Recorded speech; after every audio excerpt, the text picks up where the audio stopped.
Utii wa kweli ni ufunguo. Utii wa kweli ni ufunguo. Hawezi kuwa utii lakini sio wa kweli.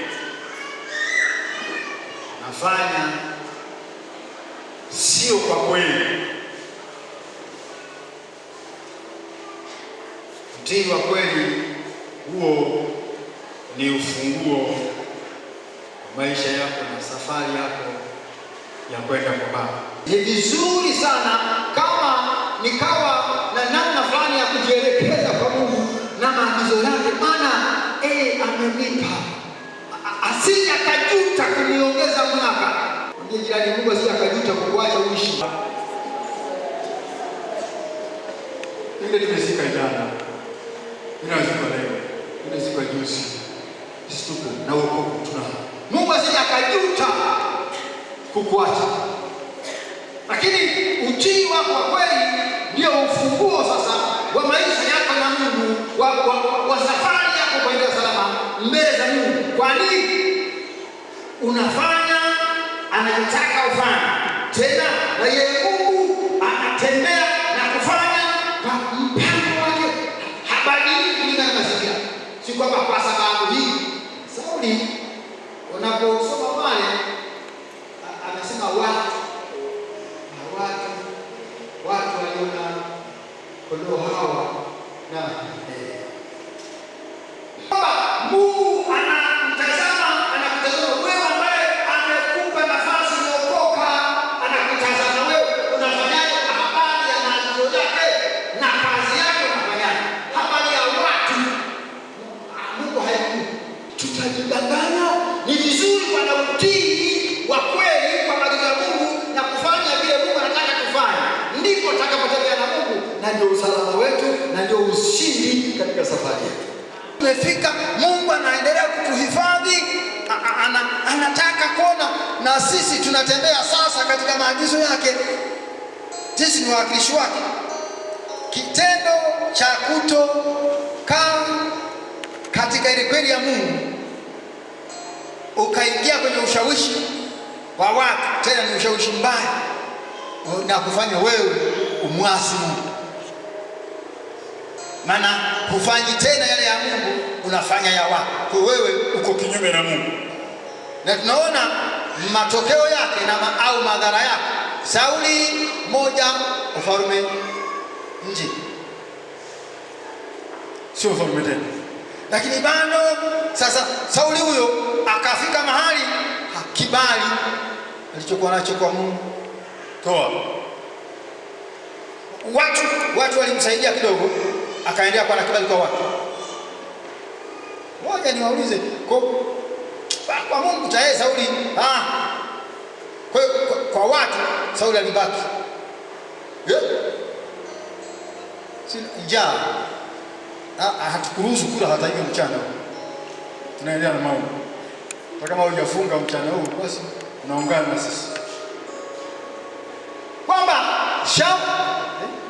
huyo Sauli yeye amefika mahali kwa sababu ya yeye kuacha kutii sawa sawa na neno la Mungu.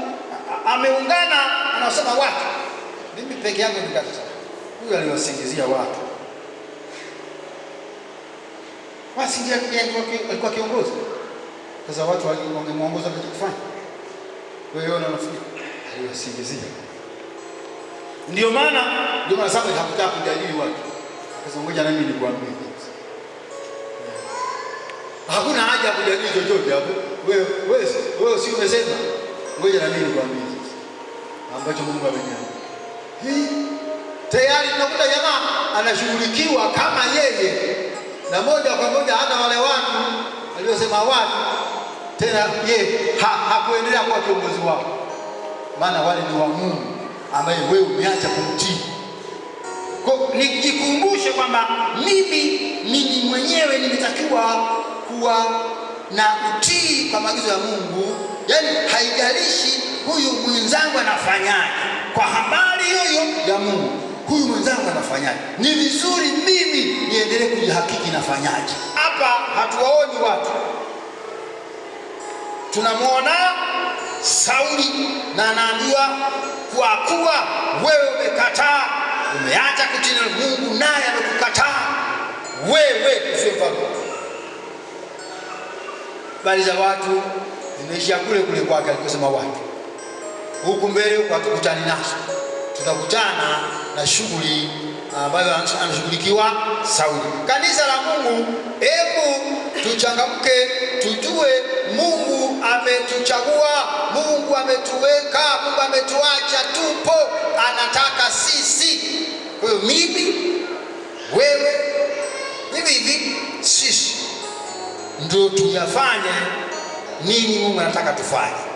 Mimi, wewe na yule. Kwa lugha nyepesi, kila mmoja kama unavyojitahidi.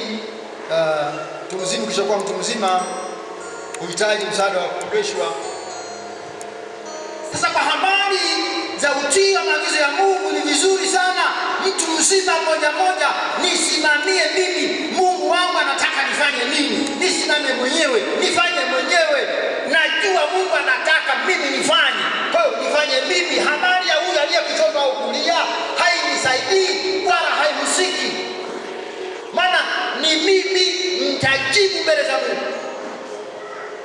Ndio wakati mwingine usione sisi wachungaji tunachachama, maana ninajua nafasi niliyopewa. Nisipofanya hivyo ni mimi nitakayehojiwa, sio washirika.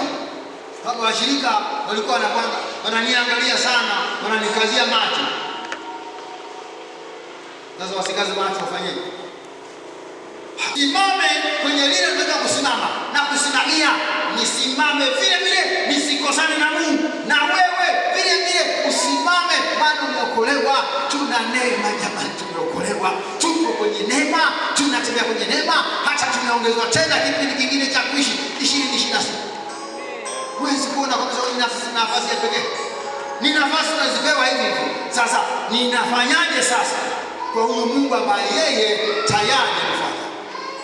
Jifunze Sauli kitendo cha kutosimama yeye kusimamia na yale aliyopewa kufanya, akasema watu.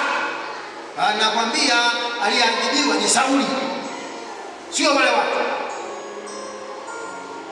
Na kwa sababu hiyo tunasoma imeandikwa vile, anasema kutii wewe ni bora kuliko sadaka. Unaweza sema alisema tukatoe sadaka. Anasema lakini kuasi, kutokutii ni sawa na uasi, alafu ni dhambi kabisa. Fadhali ya mchawi. Kuna wachawi wanaofanya kidogo kuliko mtu ambaye anachokutii maagizo ya Mungu. Kwamba mbaya sana kuacha maagizo ya Mungu ukajifanyia anayofanya. Wewe ni zaidi ya mchawi. Sasa sijui wachawi wanafanya kazi zao, lakini wanasoma kwenye Biblia, wanaandika mara kwa mara. Agano la Kale wanasoma uchawi, Agano Jipya wanasoma uchawi. Kwa hiyo uchawi bila shaka huko, na kama ulikuwepo wakati ule, hata sasa huko. Lakini kinachompa mtu nafasi kwa Mungu ni utii wake, utii wako kwa maagizo ya Mungu. Vile unavyofanya anapokuagiza kufanya, wewe na nafasi nzuri. Jina Bwana Yesu libarikiwe. Jina Bwana Yesu libarikiwe. 2026 uwe ni mwaka ambao Mungu ni muone Mungu kwa namna fulani tofauti. Unajua 25 tumemuona Mungu. Sasa tunatamani 26 iliyotupa tumuone kwa namna tofauti. Viwango vyetu vya kutembea naye vikaongezeke.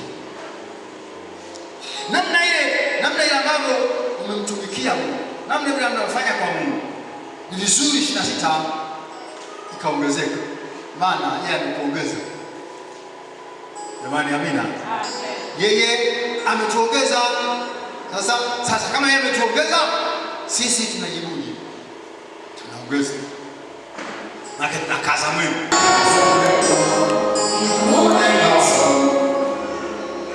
Sasa tumeelewa ni swala kukaza, kwamba haijalishi nani anafanyaje. au anasemaje? Asante sana mtumishi wangu. Mimi nakushukuru tena, alafu nikupongeze. Maana wewe tayari ni mpiganaji.